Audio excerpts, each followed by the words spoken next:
तुम्हारी है, विश्वास तुम्हारा है।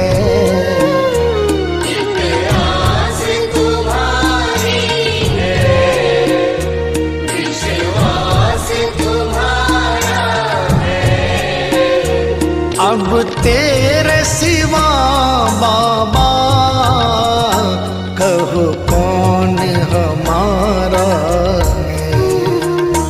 एक आस तुम्हारी है। फूलों में महक तुमसे, तारों में चमक तुमसे।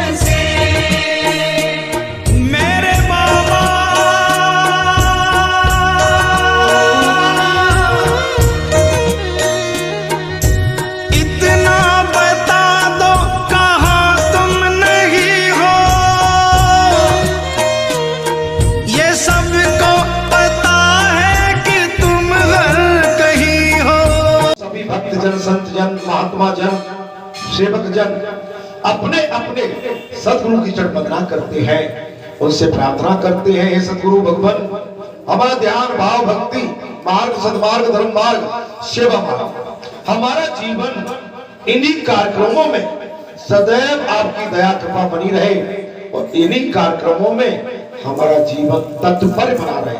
बोलो सदगुरु भगवान की जय। धर्म सरदार स्वामी दीनदयाल महाराज की जय। अब तो इसी के साथ हम सभी भक्तजन अपने अपने माता पिता की चरण वंदना करते हुए प्रार्थना करते हैं, हे हमारे पूर्वजों, हे हमारे पितरों, माता पिताओं, आपकी भी दया हम पर इसी रूप में बनी रहे कि हमारा भक्ति में सेवा में हमारा जीवन हमेशा संलग्न बना रहे। अब तो इसी के साथ हम उस जगत गुरु का आह्वान करते हैं, ये जगत गुरु के अधीन समूचा संसार है। भगवान शंकर का आह्वान करके प्रार्थना करते हैं, भगवान शंकर कृपया करके आप पधारे। वैसे तो आप संपूर्ण जगत में विचरण करते हैं, आपका स्वरूप ही संसार, संसार ही आपका स्वरूप है, लेकिन फिर भी हम मानव भाव से आपसे प्रार्थना करते हैं, हे जगत गुरु भगवान शंकर, आप माता सती के साथ आकर इस आश्रम में, इस धाम में, ये आपका ही धाम है, इसमें आके कृपया करके आप अपने आसन सिंहासन पर माता सती सहित आसीन हो जाए और हम सभी को मार्गदर्शन भक्ति का करें, हमारा कल्याण का मार्गदर्शन करें। बोलो शंकर भगवान की जय। बोलो शंकर भगवान की जय। बोलो शंकर भगवान की जय। बोला तेरी बाहों में हे प्यारे भगवान शंकर आस को सुन। महादेव जो जगत के स्वामी है,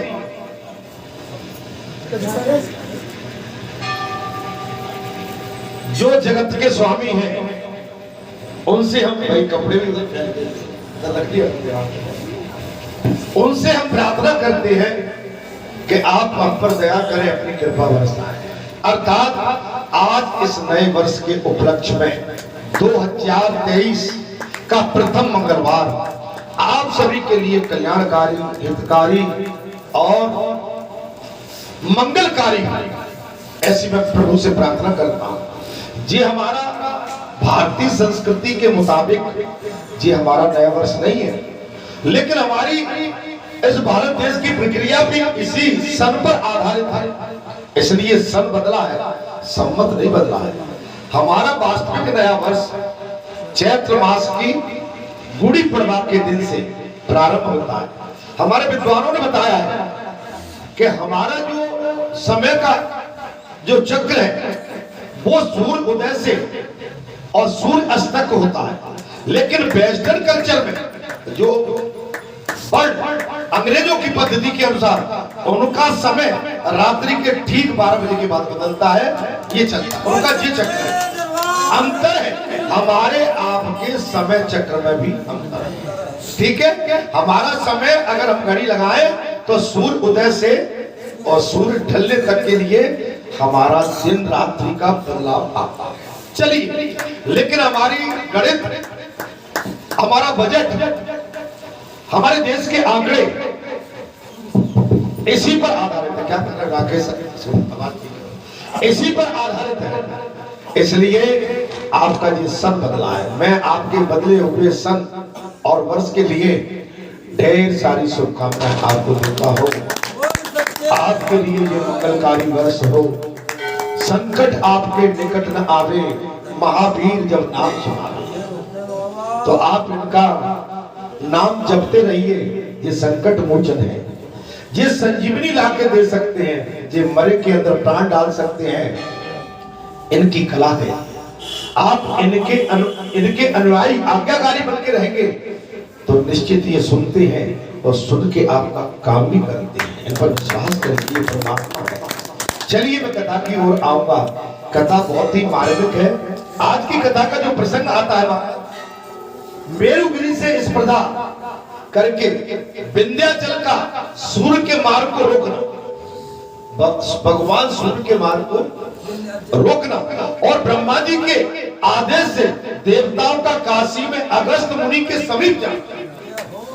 आज की कथा का ये आज प्रथम मंगलवार है, ठीक है, 2023 के मुताबिक, ठीक। आपके लिए यहाँ समूचा आनंद का भंडार भरा हुआ है, आनंद की कमी नहीं है।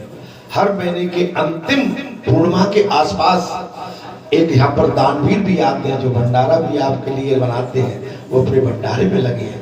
भगवान का भजन सुनो, जल पियो, चाय पियो और अनुप्रसाद पाओ, अपनी आत्मा को, शरीर को संतुष्ट करके जाओ। ऐसी लीला आपको किसी के घर में परिवार में नहीं मिलेगी, ऐसी चीज कहीं नहीं मिलेगी। ये तो भगवान के दरबार में ही आपको मिल सकती है। चलिए, मेरे मन में तो बहुत कुछ है और मेरे अंदर भी बहुत कुछ भरा हुआ है, उसको मैं आगे आपके समक्ष रखूंगा।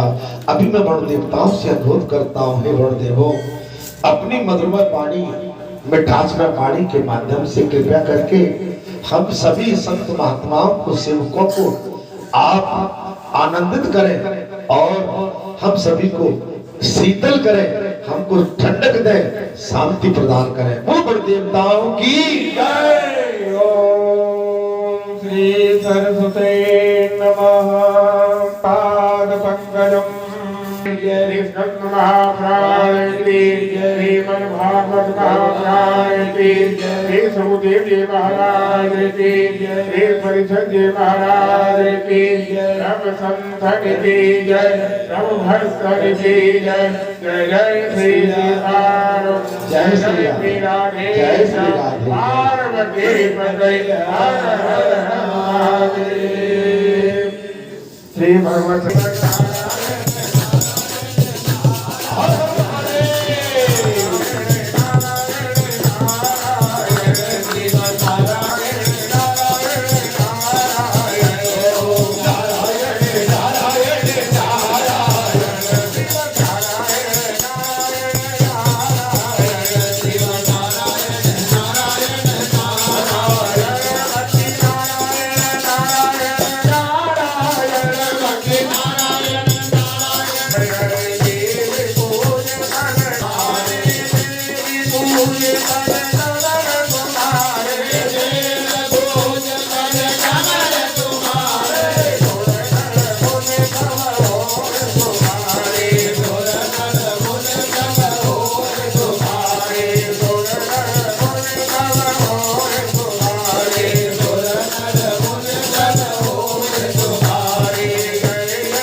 उन्होंने भगवान की लीलाओं का वर्णन भी अपने निष्ठा के भाव से विभिन्न प्रकार से किया है। आप सभी संतों को, महात्माओं को मैं नमन करते हुए भगवत कथा को आगे बढ़ाने का प्रयास करता हूं। आज की कथा का प्रसंग मैंने आपके सामने रख दिया है। भगवान शंकर की लीला है और भगवान शंकर की तो विचित्र लीला इस समय चल रही है। उन्हीं की लीला के माध्यम से ये सताया हुआ संसार, थका हुआ संसार कहीं विश्राम भी ले पाता है। नहीं तो संसार में हमारा आपका रखवाला कोई है नहीं, हमें आपको समझाने वाला कोई नहीं है। संसार भगवान ही एक ऐसे सहायक है जो हमको हर वक्त हर हाल में हमारे सहायक बनकर हमको आनंद की अनुभूति भी कराते हैं। कभी रुलाते हैं तो कभी हंसाते भी हैं। वो हमारा रोना हंसना अपने कर्मों के माध्यम से, जो जीव जैसा करता है वैसा वो जीव पाता है। इस संसार में परमात्मा की ये लीला है। अर्थात महाराज कथा में जो प्रसंग आता है, बोले तमम जन्मे महेशानम, महाराज तमम जन्मे हम महेशानम, महेशान प्रिय प्रिया भ्रकम, अर्थात गणेशानन। कौन जन्मे? गणेशानन। कर गणेशानन नमन नमन नमाहे नमाहे नमः।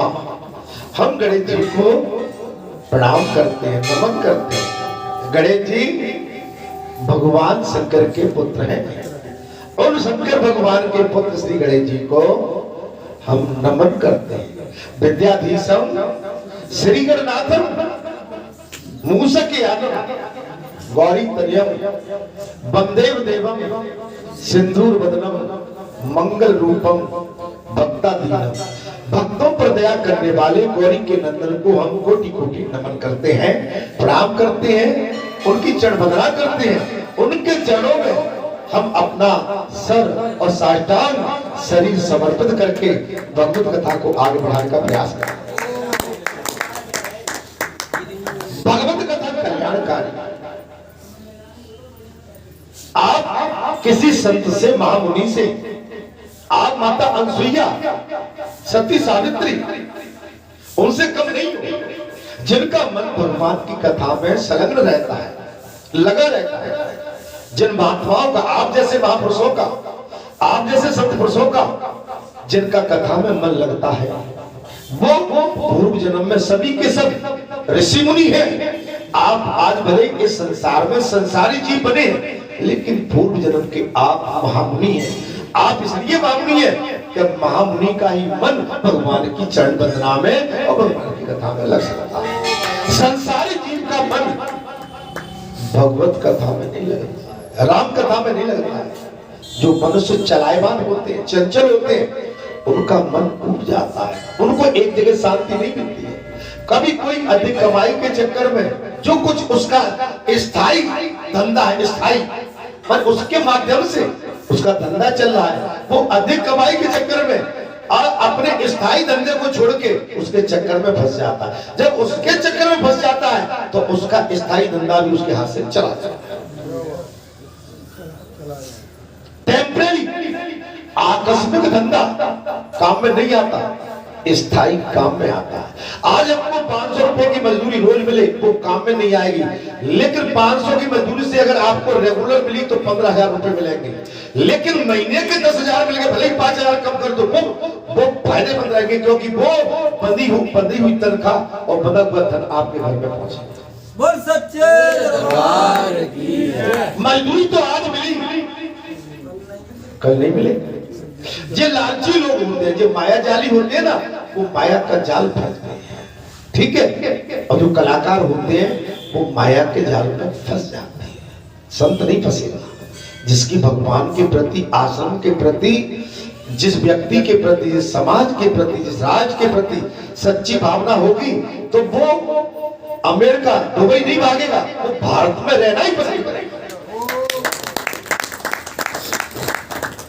अपनी मातृभूमि से, जहां से हमारा परिचय प्रारंभ होता है और जहां से हमारा परिचय प्रारंभ होता है, हम उस स्थान को कभी भूल नहीं सकते। हमारा जन्म बरेठा में हुआ है, हम दुनिया के किसी कोने में जाके घूमे आए, लेकिन हमारी मातृभूमि और हमारा असली जन्म का स्थान तो बरेठा है। हम इसी नाम से हमारी पहचान होगी। हम भले अमेरिका में, अफ्रीका में, ऑस्ट्रेलिया में, लंदन में, ब्रिटेन में, कहीं भी चले जाए, रूस में, चाइना में, कहीं भी भटके, लेकिन हमारी वास्तविक पहचान हमारे घर से होती है। मैं ठीक बोल रहा हूं महाराज? इसलिए कभी अपना घर नहीं छोड़ना चाहिए। जीवन में एक बात, आपको अगर यहाँ से पहचान मिलती है, हम आप अलग भटक के कहीं यहाँ से जाएंगे तो हम हलवा मिले ना मारे और दोनों दिन से गए, आप बेकार। अच्छा, अब मैं कथा कहूं कि नहीं कहूं? तुम्हें कथा तो एक ऐसा संजीवनी भी है कि आज इस कलयुग में हम जो कुछ गलतियां कर बैठते, हम मनुष्य, सभी मनुष्य, एक की बात नहीं कह रहा, तो कथा तो सभी पे लागू होती है ना। तो कुछ ऐसे भी अज्ञान है कि वो कहते हैं वो तो हमसे कह दिया भाई। तो आप ये बताओ, जहां कथा सुनने आए हो कि अपनी मुझसे झूठी चापलूसी कराना चाहते हैं? मैं तो आपसे कह रहा हूं, नहीं, आप मुझसे झूठी चापलूसी कराना चाहते हो अपनी? आप वास्तव में कथा सुनने आए हैं, वास्तव में भगवान के चरणों का दर्शन करने आए हैं, वास्तव में अपना कल्याण और आप यहाँ से अपना जीवन सुधारने आए, तो ये तो यहाँ तो सीधी सी धुलाई हो गई। या कभी कभी आपको ऐसी भी धुलाई होगी कि आप पर अधिक मैल छूटा है, तो मैल नहीं छूटता है, उसको गर्म करके फिर कढ़ाई में डाला जाता है, ऐसा भी होता है।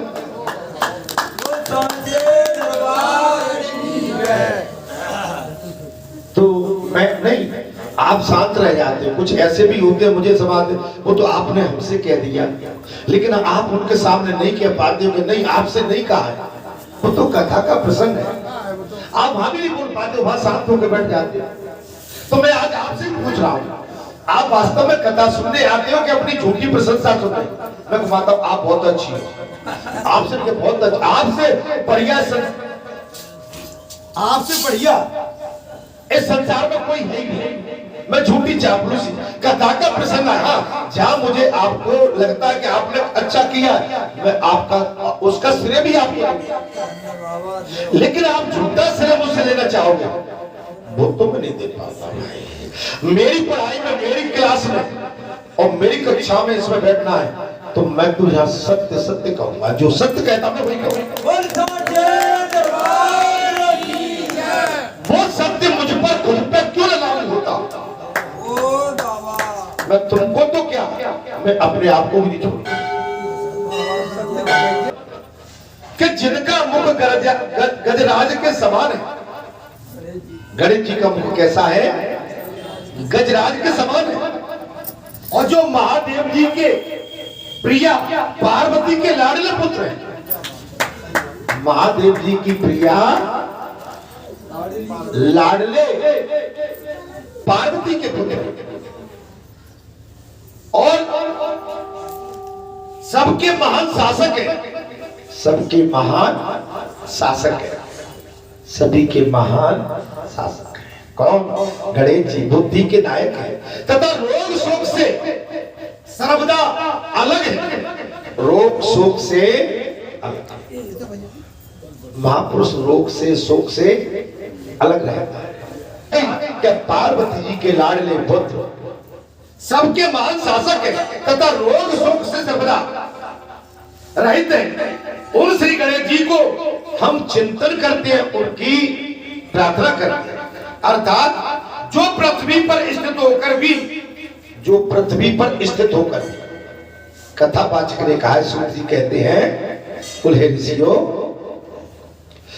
जो पृथ्वी पर स्थित होकर भी या पृथ्वी से संबंध नहीं रखते, जो पद में स्वर्ग में ऊंचे होने पर भी वे नीचे के लोग में स्थापित की गई, माने बहुत बड़े हैं लेकिन वो छोटे बड़े का भेद नहीं रखते हैं।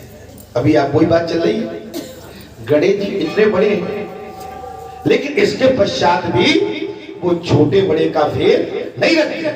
जो इस पांच भौतिक जगत में आबुद्ध प्रविष्ट होने पर भी सबको मोक्ष देने वाली पृथ्वी माता, सबको मोक्ष देने वाली पृथ्वी माता, जिसमें मरे हुए सभी जीव अमृत में ब्रह्म हो जाते, जिसमें मरे हुए संसारी समस्त जीव महाराज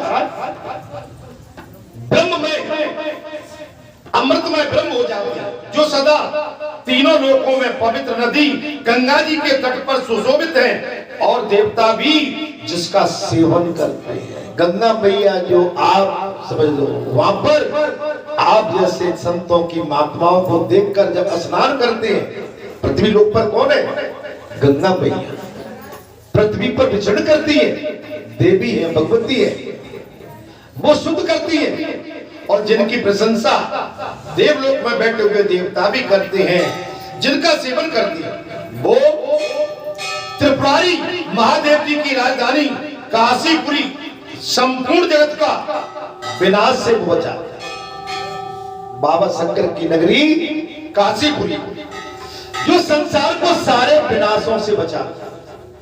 अर्थात तब व्यास जी कहते हैं, एक समय देव ऋषि नारद नर्मदा के जल में स्नान और ओंकार नाथ जी का भली बात पूजन करके जब आगे गए तब उन्हें विंध्याचल पर्वत दिखाई दिया।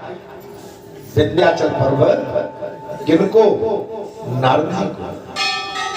नारद जी ऋषि हैं महाराज, महाऋषि, जो संसार ताप का संहार करने वाली नदी, जो संसार ताप दैहिक दैविक भौतिक ताप, संसार में तीन लोग हैं, दैहिक शरीर का, दैविक देवताओं का, भौतिक माने संसार की चकाचौंध।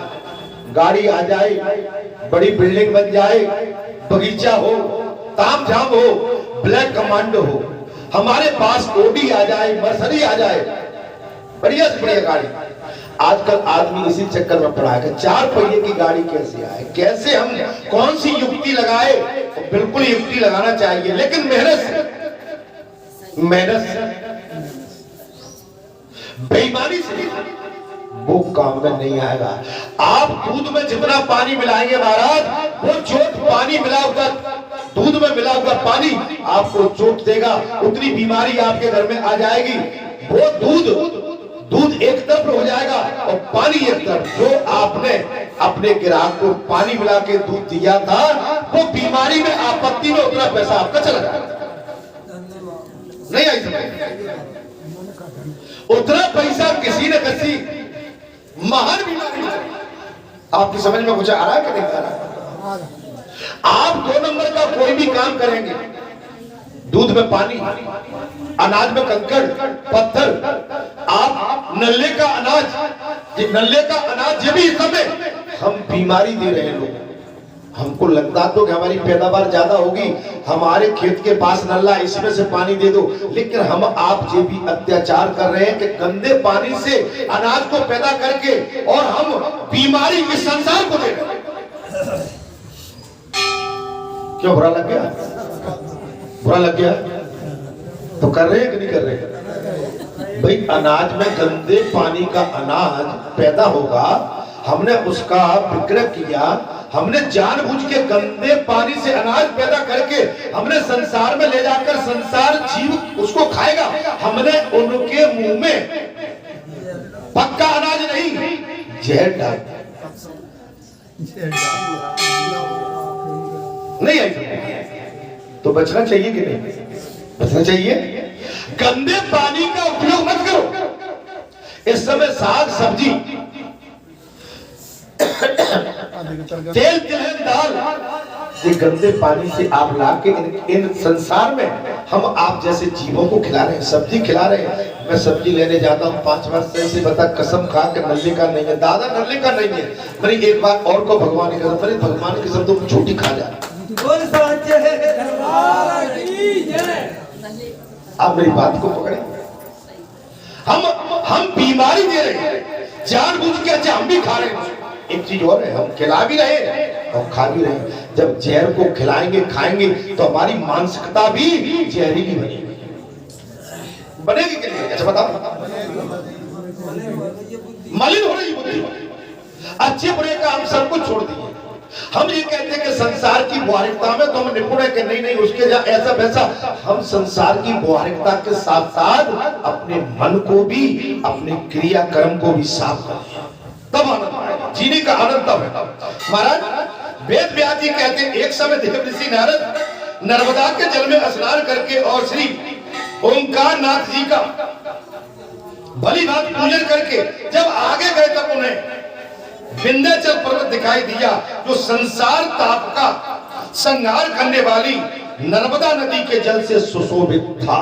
नर्मदा नदी के जल से सुशोभित। आपकी खेती कब अच्छी लगेगी? आप सही से बता।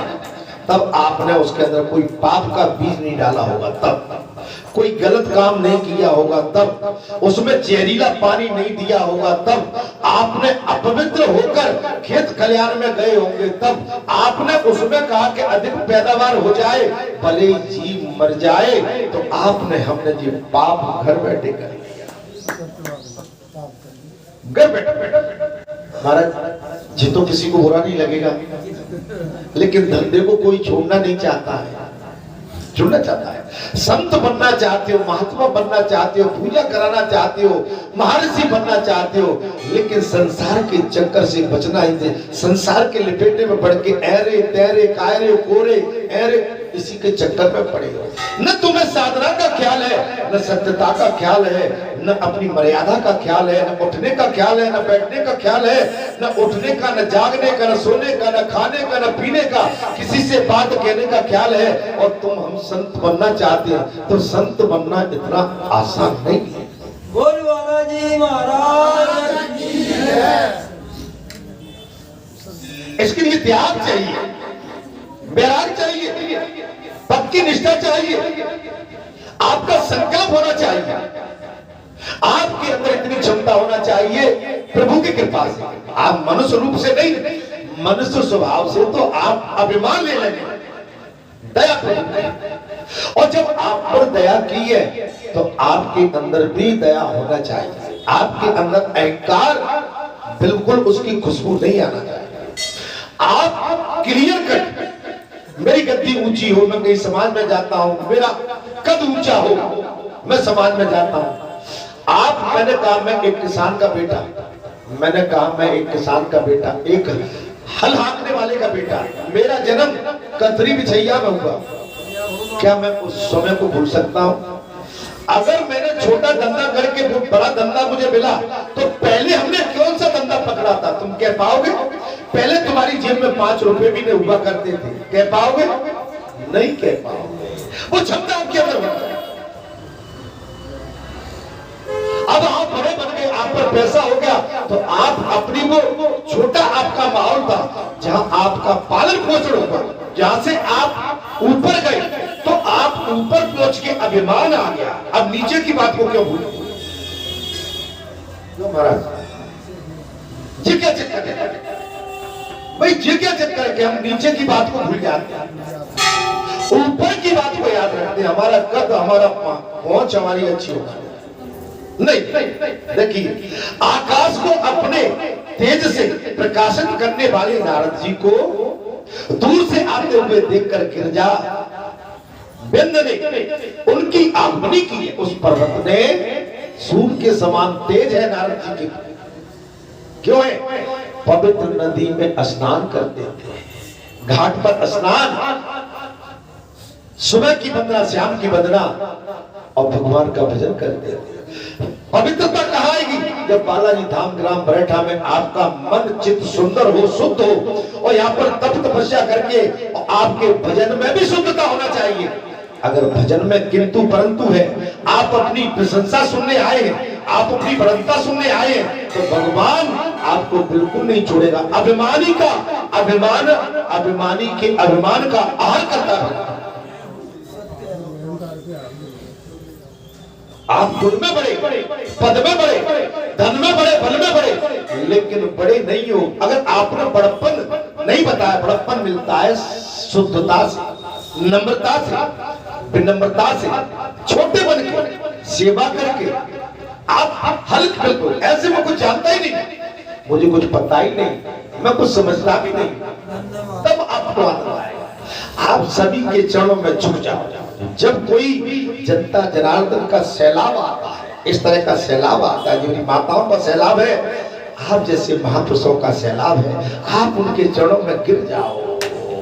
ये जब आप इनके चरणों में गिरेंगे, ये आपको ऊपर ले जाएंगे, आपको उठा देंगे, ये आपको उठा देंगे। और आपने ऐसा नहीं किया तो ये आपको नीचे कर देंगे। बोल सच्चे दरबार की जय। ये आपको नीचे डाल देंगे। समझ में आ रही? आप झुक जाइए। आपने सोचा कि भाई मेरा कद तो ऊंचा है, मैं इनके पास क्यों बैठूं, इनको नमन क्यों करूं, क्यों झुकाऊं? तो नहीं, आप गलती कर रहे हैं। भगवान रघुनाथ ने वशिष्ठ जी के चरणों की वंदना की, संतों के चरणों की वंदना की। भगवान श्री रघुनाथ ने माने जिसको अछूत हम सबरी मानते थे, सबरी के झूठे बेर खाए। भगवान श्री रघुनाथ ने एक नौका का केवल हारा, केवल उसकी नौका गले से लगा लिया। भगवान ने महाराज दुर्योधन की मेवा त्यागी और विदुर के घर जाके घास फूस की रोटी खाई। कहे रघुपति सुनि भामनी बाता, मानो एक भगत करिनाता। जाति पात कुल धर्म बढ़ाई, धन बल परजन पुण्य चतुराई। कहे रघुपति सुनि भामनी बाता, मानो एक भगत कर नाता। जात पात कुल धर्म बढ़ाई, धन बल परजन पुण्य चतुराई। ये मेरे पास भी है। अगर भगवान पैसे वालों के होते तो आज ये जा रहे थे। अरे तुम भी क्या है कि आप भगवान अगर पैसे वालों के केवल उनके होते तो आज वो टाटा बिरला की तिजोरी में कैद होते। भगवान हमारे नहीं होते। इसलिए मेरा अनुरोध है, भगवान तो दीन दयालु है, करुणा निधान है, दयालु है। अनाथों के भी नाथ, जिनका कोई नहीं है उनके नाथ है, उनको सनाथ कर दिया। अर्थात महाराज ब्रह्म कुमार के देश से बात आती है इसमें, जब विंध्याचल पर्वत के महाराज नजदीक गए हैं, नारद दूर से ही आते देखकर गिरिराज विंध्याचल ने उनकी आगमनी की। आप संत का सम्मान करें, महान जीव का, महापुरुष का सम्मान करें, ढोलक वाले का भी सम्मान करिए, जो इस आश्रम में झाड़ू देता है उसका भी सम्मान करिए, या छोटा बड़ा कोई भी आता है सभी का सम्मान करना सीखो। आपने कहा कि झाड़ू लगाता अछूत है, भाई उसका कर्म उसके आड़े आ गया है, तो इंसान ना भाई, लाल खून हमारे अंदर है, उसके अंदर भी लाल खून है। नाक हमारी है, उसकी भी नाक, दो आंख हमारी है, ठीक वही है, लेकिन उसका कर्म उसके आड़े आ गया। आज उसको गंदगी उठाना पड़ रही है। वो हमको प्रेरणा देता है, संकेत देता है कि तुमने कोई नीच काम किया तो तुमको भी संसार की गंदगी उठाना पड़ेगा। नहीं आई समझ, अच्छा कर्म करो। आज गटर में कीड़े पड़े, उनके अंदर भी परमात्मा है। जब कड़कड़ में ईश्वर है तो कटर के अंदर जो कीड़े पड़े उनके अंदर भी परमात्मा है। हम अपने परमात्मा को इतना दुखी कर देते हैं कि उनका अंश हमारे अंदर है, लेकिन हम कटर के अंदर पड़े अपने परमात्मा को वो दुखी रखते हैं। एक माता पिता ने 2 पुत्रों को जन्म दिया, एक शराब पीता है, जुआ खेलता है, जनहिंसा करता है, एक वेद शास्त्र की ज्ञान देता है, तो माता पिता कितने दुखी होते हैं। एक मेरा पुत्र जो सात्विक है, धार्मिक है, और एक मेरा ऐसा को पात्र है जो मुझे नीचे गिराए दे रहा है। माता पिता दिन रात उसकी सोचते हैं कि देखो तो सही, मैंने ऐसा क्या किया था मेरे भाग में, ये कुपात्र कहां से पैदा। आप संसार से ही निपटे, भगवान के पास तो बड़े भाग में। नारद जी का विंध्याचल पर्वत ने महाराज आगमनी की, ब्रह्म कुमार के तेज से उसका आंतरिक अंधकार दूर हो गया। जब ऋषि वहां गए और उसको जो अहंकार था, मैं तो बहुत बड़ा पर्वत हूं, मुझसे बड़ा कोई नहीं है। जब ब्रह्म ऋषि नारद उस पर्वत पर पहुंचे तो पर्वत की परछाई से जो जहां अंधेरा था ना, जहां अंधेरा था वहां भी दिव्यता और प्रकाश आ गया। जब कोई सतपुरुष, महापुरुष, महान मेरी सती सावित्री, अनसुईया जैसी मेरी पतिव्रता नारी, आप जैसे संत महात्मा जाते हैं, जब आपका तेज कहीं किसी गांव में, गली में, शहर में, बस्ती में, आप किसी भी स्थान पर जाते हो तो आपका प्रकाश, फोकस जो है, तपस्या का फोकस, अब आपकी याद वहां पर प्रकाशित कर देता है। वो आनंदित हो जाते हैं।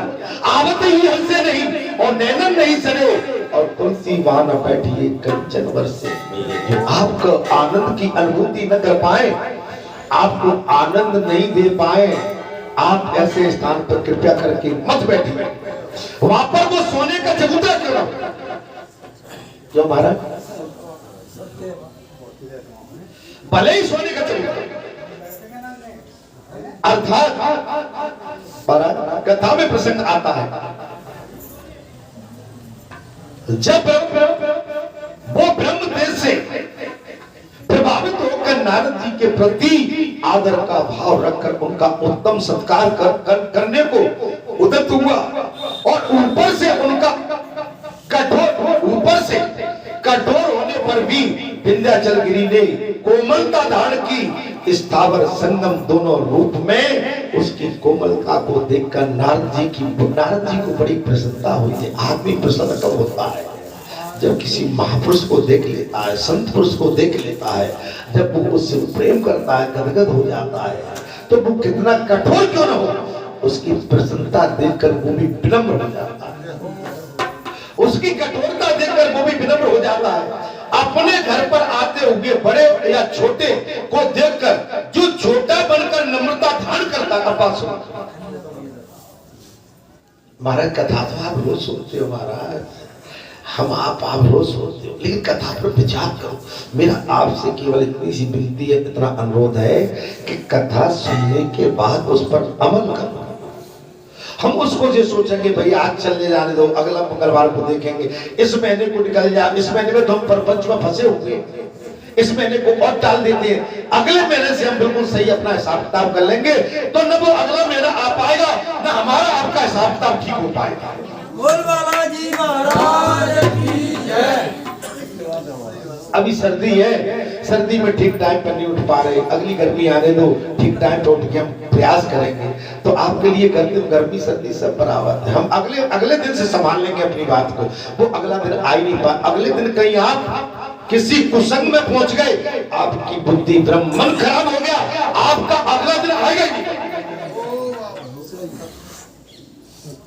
आप इससे बचिए, आप सत्य कहना सीखो पहले, और सत्य कह नहीं पाते तो जो असत्यधारी है, अधर्म का साथ लेते हैं, उनसे बच के रहना सीखो। दो ही बातें आपकी।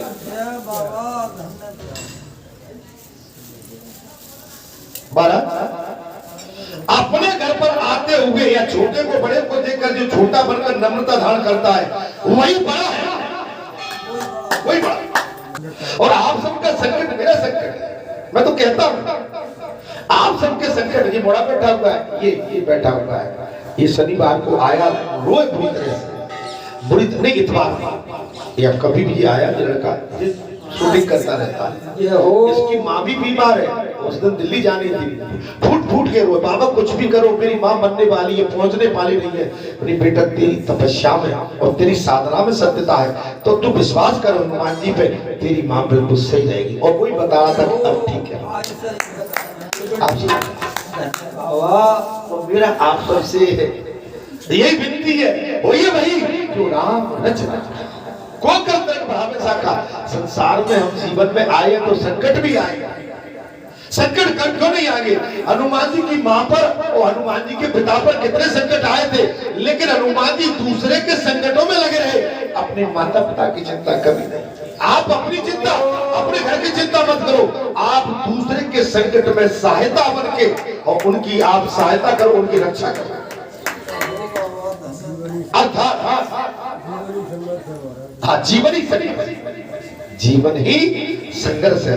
मैं भी कहां से कहां पहुंच गया। देखिए महाराज, बात चल रही थी कि अपने घर पर आते हुए बड़े या छोटे को देखकर जो छोटा बनकर नम्रता धारण करता है वही बड़ा। आप अतिथि हैं, बगैर बुलाए अतिथि। अतिथि होता है जिसके आने का कोई पता न हो, जिसके आने का कोई समय न हो, अतिथि दिन न हो, समय न हो। अतिथि का मतलब क्या है? आने जाने का कोई निर्धारित समय न हो, वो अतिथि है। अतिथि, अतिथि मतलब कोई तिथि निर्धारित, कोई समय निर्धारित नहीं। इसलिए आप सब अतिथि हैं। आप कितने टाइम पे आए मुझे पता नहीं है, कैसे आए ये भी बाबा को पता नहीं है, कब आए ये भी बाबा को, कि आप अपने समय को निर्धारित आपने किया। जब आप आ गए तो मैं कहूंगा कि आप बालाजी के अतिथि हैं, अतिथि। और इनका सम्मान करना सर्वप्रथम यहाँ के सेवादारों का कर्तव्य बनता है कि इनकी सेवा करो, इनके भाव को स्वीकारो। छोटा हो, बड़ा हो, धनवान हो, बलवान हो, गुणवान हो, आप इसकी पहचान मत करो। आप हर चीज से आप स्नेह करो। बेटा, भैया, आजा, बैठो, आनंद लो। अर्थात आयु में बड़ा होने से कोई बड़ा नहीं होता। आयु में होने से बड़ा नहीं होता। आप समझ लो, आयु में बड़ा होने से कोई बड़ा नहीं होता। जी व्यास जी कह रहे हैं, हे देव ऋषियों, आयु में बड़ा होने से कोई बड़ा नहीं होता है। विंध्यागिरी ने पृथ्वी पर मस्तक रखकर महामुनि नारद को प्रणाम किया। जय हो। यह तो विंध्यागिरी पर्वत बहुत बड़ा था, लेकिन इसके पश्चात भी महामुनि नारद जी को प्रणाम किया और नारद जी दोनों हाथों से उसे उठाकर आशीर्वाद प्रदान किया। और नारद जी ने दोनों हाथों से उठाकर आशीर्वाद प्रदान किया और उसके दिए हुए आसन पर बैठे। विंध्याचल पर्वत के दिए हुए आसन पर नारद जी विराजमान हो गए। बिंद के दही, शहद, घी, जल से भीगे अक्षय दुर्वा, तिल, पुष्प और पुष्प, इन 8 अंगों युक्त अर्घ देकर मुनि का पूजन किया। आप महान आत्मा का पूजन करना पड़ेगा। बेटा ऐसे नहीं, अच्छे बैठो, हाथ खोल के बैठो। आप अपने आप को बड़ा मत मानिए। आप पैसे में, आयु में कितने भी बड़े हैं, लेकिन आपके सामने कोई श्रेष्ठ मुनि, त्यागी, बैरागी, तपस्वी महापुरुष आता है, आपको उसका सम्मान करना ही पड़ेगा। अर्थात सम्मान करना ही पड़ेगा। जब मुनि विश्राम कर चुके महाराज, फिर पैर दबाने आदि सेवा द्वारा उसने थके हुए मुनि की थकावट दूर की। पैर दबाए, सेवा की, थके हुए मुनि की सेवा करना। और जब मुनि विश्राम कर चुके तब विंध्याचल गिरी ने विनीत भाव से कहा, हे मुनिवर, आज आपके चरणों की धूल पड़ने से मेरे भीतर का रजोगुण तत्काल दूर हो गया। मेरे अंदर जो राजा, मैं बड़ा हूं, मुझसे लंबा बड़ा चौड़ा बड़ा कोई नहीं है। मेरा जो भेद था, मेरे अंदर जो अभिमान था, जो तमोगुण था, वो आपकी चरण वंदना से और धूल पड़ने से तत्काल दूर हो गया और आपके अंगों के तेज से मेरे भीतर का तमोगुण भी सहसा नष्ट हो गया। जैसा मैंने कही ना। अच्छा जी बताओ, कथा सुनने आए हो तो कथा में आपको अच्छा लग रहा है? अब कोई कहे भाई मैं तो लंबा हूं, कोई बड़ा कोई छोटा कहे तो मुझे तो मुझसे कह दी। कथा का मतलब ये है कि बड़े से छोटे से मतलब नहीं है, आपके अंदर विनम्रता होना चाहिए, सहजता सरलता होना। आप सम्मान करना सीखो। आप संसार के चरणों में झुक जाओगे और संसार के चरणों की चरण वंदना करोगे तो संसार एक दिन ये संपूर्ण संसार आपके चरणों में झुक जाएगा। जय हो बाबा। हनुमान जी महाराज ने त्रेता में, सतयुग में, द्वापर में अपना जीवन भगवान की सेवा में लगा दिया। आज संपूर्ण संसार हनुमान जी के चरणों में पड़ा हुआ है। आप समझ भाई, आप जब तक दूसरे की बात को नहीं समझोगे, दूसरे के मातम को नहीं समझोगे, ये मानता है मेरी इस सर्दी के माहौल में क्या इनको घर में काम नहीं था?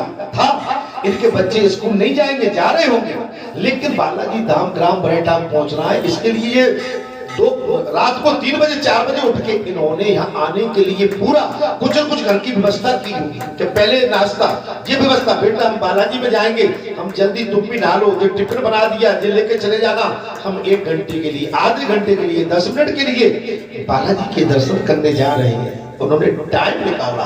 बालाजी सरकार देख रहे हैं कि जी माता बहन बेटी देखो मेरे दर्शन के लिए अपनी नींद को खराब करके जल्दी बच्चों का और संसार की व्यवस्था करके मेरी चरण वंदना करने आ रही है। क्या परमात्मा इस चीज को भूल सकते हैं? कभी नहीं। भगवान को किया हुआ भाव और भगवान को किया हुआ दान और भगवान को समर्पित किया हुआ आपका शरीर कभी व्यर्थ नहीं जा सकता। बालाजी सरकार की जय। कभी व्यर्थ नहीं। आप भगवान के बन के आज मैंने अभी जो कथा सुनाई, मैंने आप देखी प्रभु मेरे प्राण तो ले लो, मेरे प्राण ले, लेकिन मेरे प्राण निकाल के उसमें डाल दो। मुझे ये प्राण नहीं चाहिए। अगर मुझे जहां जीना है तो मुझे इस संसार में जीने का अधिकार भी नहीं है। नहीं नहीं नहीं। आज रविशंकर गोस्वामी, हे दीनदयाल, महादेव बाबा की कथा चली थी, मरे हुए में आत्मा डाल, मरे को जिंदा किया तो लाए सजीवन ढूंढी। आज इन्होंने आपकी हमारी सबकी रक्षा, नहीं तो क्या आज आपके महाराज जी यहाँ थोड़ी बैठे होते? कहीं कोई अप्रिय घटना होती तो मैं यहाँ नहीं बैठ पाता, आपके समक्ष ना होता। दया की, मैं इस दया को कैसे भूलूं? उनका मुझ पर रोम रोम में मैं उनका ऋणी। इस समय उस दिन 1 तारीख को क्षेत्रवासी आ रहे थे, मैंने हाथ जोड़ के उनसे यही कहा था, हे क्षेत्रवासियों, हे पंचों, हे महान महापुरुषों, मैं आपका ऋणी हूं। आपने जो इस सुंदर स्वरूप की गणना उसमें जो सहयोग किया है, मैं आपका ऋणी हूं, आपका ऋणी। आपने इस पूरे चक्रभूमि में इस आश्रम में जो मेरा सहयोग किया, धर्म का सहयोग किया, आपने धर्म को स्थापित किया, मैं आपका ऋणी हूं। ये ऋण मेरे पास आपका सदैव रहेगा। हाँ, मैं आपके ऋण को, अगर प्रभु की कृपा रही तो भजन के माध्यम से मैं आपके क्षेत्र को सदा हरा भरा देखना चाहता हूं। या कोई भी रोगी रोग न हो और कोई रोगी आ भी जाए तो यहाँ पर सभी का कल्याण हो, ये मेरी इच्छा। मैं आपको ऋण को इसके माध्यम से उतार सकता हूं। मेरे पास धन नहीं है, बल नहीं है, लेकिन मेरे पास मेरी साधना का ये पल, मैं अपना एक एक पल आपको दे दूं, आपको कल्याण के लिए दे दूं। ये मेरे पास अगर कुछ भी है देने के लिए तो मेरी कमाई हुई पूंजी मेरी भक्ति है, मेरा भजन है, मेरी साधना है, मेरा त्याग, मैंने जो भी किया है, मैं बैराग धारण करके बैठा हूं। मेरा बैराग भी आपको लगता है तो मैं देने को तैयार हूं, लेकिन आपका कल्याण होगा, आपके काम आए। ये संतों का यही तो भाव होता है। जब मुनि विश्राम कर चुके तब विंध्यागिरी पर्वत ने विनीत भाव से कहा, मुनि आज आपके चरण बंदों की धूल पड़ने से मेरे भीतर का रजोगुण तत्काल दूर हो गया और आपके अंगों के तेज से मेरे भीतर का तमोगुण भी सहसा नष्ट हो गया। हे देव ऋषि नारद, आज ही मेरे लिए सुदिन है, आज ही मेरे लिए सुदिन है, अच्छा दिन है। पूर्व जन्म के लिए, पूर्व जन्म के किए हुए मेरे जो चिरचिंतित पुण्य थे आज बड़ी भांति सब। आज हम अपने आप को सभी सराहें कि आपने जो पूर्व जन्म में तप तपस्या जो भजन किया, आज आपका जन्म सफल हो गया, इसलिए कि आप आज भी परमात्मा के चरणों में स्थापित, आज भी आप भगवान की भक्ति में लीन है। घोर कलयुग में, कलयुग केवल नाम आधारा, सुमिर सुमिर नर उतरे।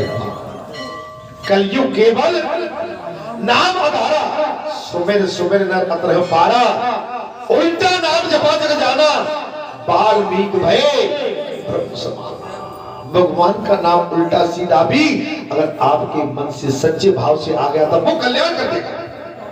लेकिन भगवान को स्वार्थ बस मत छोड़ो, स्वार्थ बस आपके अंदर चंचलता है। आप स्थायित्व तो नहीं रखते, वचन तो देते हैं लेकिन वचन निभाते नहीं। रघुकुल रीत सदा चली आई, प्राण जाए। जो आपने वचनबद्धता कर दी, आप समझ लो आपके बाबा ने कितना यह सुंदर अनुभूति लीला कर दी है। क्या इन माताओं के दर्शन हो पाते, इनके चरणों के दर्शन? क्या आप जैसे मुनियों के चरण यहाँ पर प्राप्त हो पाते? क्या आप जैसे संतों के दर्शन वाला इस पर्यटक गांव में पढ़ पाते? नहीं पढ़ पाते। यहाँ तो गंगा जी के घाट पर भाई संतर की भीड़ और तुलसीदास चंद्रन के से तिलक करें। आपने तो सब कुछ पा लिया और पाने के बाद इतराओ मत, अभिमान मत करो। आप देखिए अयोध्या में महाराज आप ही कह रहे थे कि राम का अवतार हुआ था, लेकिन अयोध्या वासी घरवासी राम को अवतारी मानते ही नहीं थे, मानते नहीं थे। वो पुत्र मानते थे, सखा मानते, संबंधी मानते थे। द्वापर में देवकी नंदन वसुदेव का जन्म हो गया, लेकिन उनको कोई भगवान मानता ही नहीं था। अरे गोपाल है, माखन चोर है, ग्वाला है, मानो ये होना भी चाहिए। लेकिन इतने भी धूर्त मत बन जाओ कि आप ऐसों का अपमान भी करने लगो।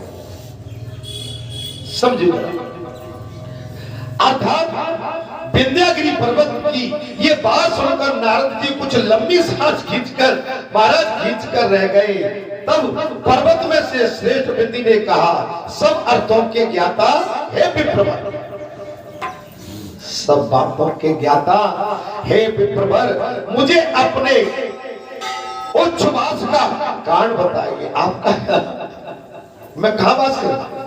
उच्छ्वास का कारण बताइए। तब नारद जी ने मन ही मन में सोचा, बढ़ते हुए अभिमान का संसर्ग किसी के लिए बड़प्पन का कारण नहीं, अभिमान नहीं होना। बढ़ता हुआ अभिमान, आप पर पैसा बढ़ने लगे, आपका बाजार चलने लगे, आपकी कीर्ति बढ़ने लगे, आप छोटी सी दुकान से बड़ी दुकानदार हो गए, छोटी सी राजनीति से बड़े राजनेता बन गए, छोटे से एक शासकीय पद से बड़े शासकीय पद पर पहुंच गए।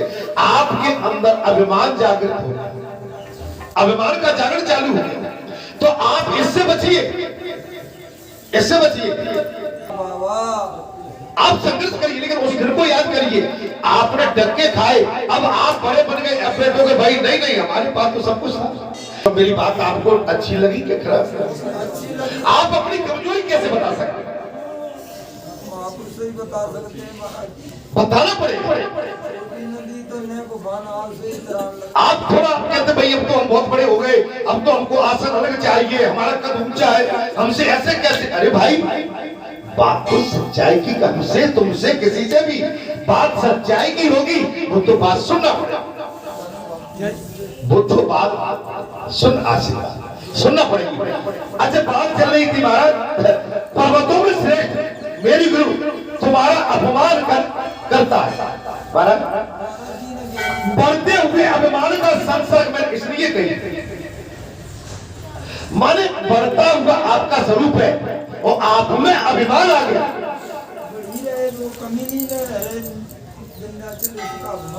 अभिमान आपका सब कुछ है, लेकिन अगर आप में प्यार, वैराग, नम्रता, विनम्रता, सहजता और झुकन नहीं है, तो मैं कहता हूं सब कुछ होने के बाद आपके पास कुछ भी नहीं है।